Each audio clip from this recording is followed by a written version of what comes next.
നമസ്കാരം, എൻ്റെ പേര് ശശാങ്ക്. ഉള്ളോടെ മക്കാലത്തിലേക്ക് എല്ലാവർക്കും സ്വാഗതം. ഈ ഒരു വീഡിയോ എന്ന് പറഞ്ഞാൽ ഇപ്പോൾ നമുക്ക് ഈ ഓണാഘോഷങ്ങൾ പല സ്കൂളുകളിലും കോളേജുകളിലൊക്കെ നടന്നുകൊണ്ട് അതിൻ്റെ വീഡിയോസൊക്കെ വന്നുകൊണ്ടിരിക്കുകയാണല്ലോ. അപ്പോൾ ഇപ്രാവശ്യം ഒരു ട്രെൻഡ് നമ്മൾ കാണേണ്ടത്, അതായത് തൃശ്ശൂരിൽ സ്കൂളിൽ ഒരു അധ്യാപകരുടെ ഒരു വാട്സപ്പ് ഓഡിയോ സന്ദേശം ഉണ്ടായിരുന്നല്ലോ ഒരു ഗ്രൂപ്പിൽ വീണത്.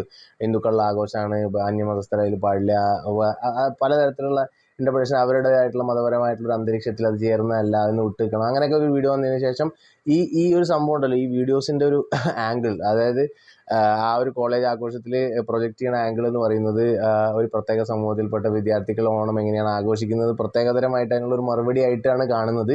പക്ഷേ എനിക്കിതിനെക്കുറിച്ച് പറയാനുള്ളത്, കേരളത്തിലെ ഒരു ദേശീയ ആഘോഷമാണ് ഓണം എന്ന് പറയുന്നത്. എല്ലാവരും ഒരുമിച്ച് ആഘോഷിച്ചിട്ടുള്ള ഓണമാണ്. അത് ഇന്നും ഇന്നലെയല്ല, ഒരുപാട് കാലങ്ങളായിട്ട്. ഇപ്പോൾ എല്ലാവരും കോളേജും സ്കൂൾ കാലത്തൊക്കെ പഠിച്ചപ്പോൾ ക്ലാസ്സിലുള്ള എല്ലാവരും കൂടിയും അല്ലെങ്കിൽ നമ്മുടെ ഡിപ്പാർട്ട്മെൻറ്റിൽ എല്ലാവരും കൂടി തന്നെയാണ് ഓണം ആഘോഷിക്കാറുള്ളത്. മതേതരത്വത്തിൻ്റെ സർട്ടിഫിക്കറ്റ് എന്തായാലും ഓണത്തിന് ആവശ്യമില്ല. ഓണത്തിന് മതേതരത്വം പ്രൂവ് ചെയ്യേണ്ട കാര്യം ഒരാൾക്കില്ല. തിരിച്ചും അതേപോലെ തന്നെ. ഇപ്പോൾ നോമ്പ് കാലത്ത് ആരെങ്കിലും വേറൊരാൾ നോമ്പ് എടുക്കേണ്ടതുണ്ടെങ്കിൽ അതൊരു വലിയ എന്തോ ഒരു ഔദാര്യമായിട്ടോ അല്ലെങ്കിൽ വലിയൊരു സംഭവമായിട്ട് നമ്മളത് ഗ്ലോറിഫൈ ചെയ്യേണ്ട കാര്യമില്ല.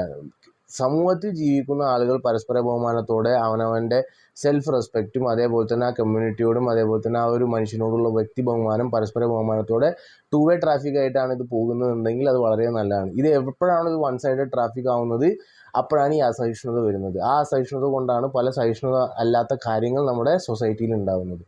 അപ്പോൾ കുട്ടികളാണ്, കോളേജിലെ കുട്ടികളാണ്, പെൺകുട്ടികളാണ്, അവർക്ക് ആഘോഷിക്കാനുള്ള സമയമാണ്, അവർ ആഘോഷിക്കുന്നുണ്ട്. അവർ വേറൊന്നും ചെയ്യുന്നില്ലല്ലോ. അവരവരുടെ കോളേജിലല്ലേ അതിൻ്റെ അടിയിൽ വരുന്ന കമൻറ്റ് സെക്ഷനിൽ നമുക്കറിയാം ആ അസഹിഷ്ണുതയുടെ കാര്യം. ഇത് തിരിച്ചുകൊണ്ട് കേട്ടോ, പലതരത്തിലുള്ള ആളുകളുണ്ട്, പല മതത്തിലും പല സമൂഹത്തിലും ഇതേപോലെ അസഹിഷ്ണുതരായിട്ടുള്ള ആളുകളുണ്ട്.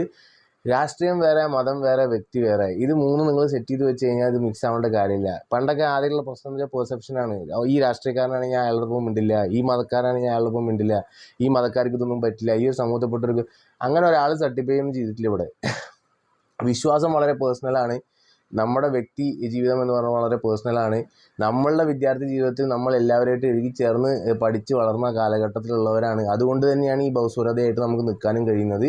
അപ്പോൾ അതിൽ അസഹിഷ്ണുത പൂണ്ടിട്ട് കാര്യമില്ല. അതുകൊണ്ടാണ് ഈ മതേതരത്വം എന്ന് പറയുന്നത് വൺ വേ ട്രാഫിക് ആവരുത്. ഈ ഇൻക്ലൂസീവ്നെസ് എന്ന് പറയുന്നത് എല്ലാവരും സ്വീകരിക്കണം, എല്ലാവരും ഉൾക്കൊള്ളണം എന്ന് പറയുന്നത്, നമ്മൾ ഇൻക്ലൂസീവായിട്ട് എല്ലാവരും ചിന്തിക്കുമ്പോൾ ഈ പ്രശ്നം ഉണ്ടാവില്ല. നമ്മൾ ഒരേ സ്ഥലത്ത് നിന്ന് നമ്മളെ മാത്രം ഇങ്ങനെ ഉൾക്കൊണ്ടുകൊണ്ടേയിരിക്കണം, മറ്റൊരു സമൂഹം നമ്മൾ ഉൾക്കൊണ്ടുകൊണ്ടേയിരിക്കണം. പക്ഷെ നമ്മളൊന്നിനും ഉൾക്കൊള്ളാൻ നമുക്ക് സമ്മതിക്കില്ല. നമുക്കൊരു ചട്ടക്കൂടിൽ ആളുകളെ നിർത്തിയേ പറ്റുള്ളൂ, അല്ലെങ്കിൽ നമ്മുടെ ഈ ഒരു സംഭവം ഉണ്ടല്ലോ, വിശ്വാസ സമൂഹം നമ്മളെ വിട്ട് പോകും. അങ്ങനത്തെ പേടിയും കാര്യങ്ങളൊന്നും മറ്റുള്ളവർക്ക് ഇല്ലയെന്നുണ്ടെങ്കിൽ നമുക്കും ഉണ്ടാവാൻ പാടില്ല. അങ്ങനത്തെ അസഹിഷ്ണുത ഉള്ളവരാണ് ഇങ്ങനെയുള്ള കാര്യങ്ങളെ വളരെയധികം പിക്ചറൈസ് ചെയ്ത് അതിൻ്റെ അടിയിൽ വന്നിട്ട് ഒരുപാട് ദുഷ്ട കാര്യങ്ങൾ പറയുന്നത്. കുട്ടികളാണ്, അവർക്ക് എല്ലാവിധ സ്വാതന്ത്ര്യമുണ്ട് അവരുടെ ഓരോ ആഘോഷങ്ങളിലും. അത് ഈ പെരുന്നാളായിക്കോട്ടെ, ക്രിസ്മസ് ആയിക്കോട്ടെ, ഓണം ആയിക്കോട്ടെ, ബഹുസ്വരതയുടെ നാട്ടിൽ എല്ലാവരും ഒന്നിച്ച് ആഘോഷിക്കുക. അതാണ്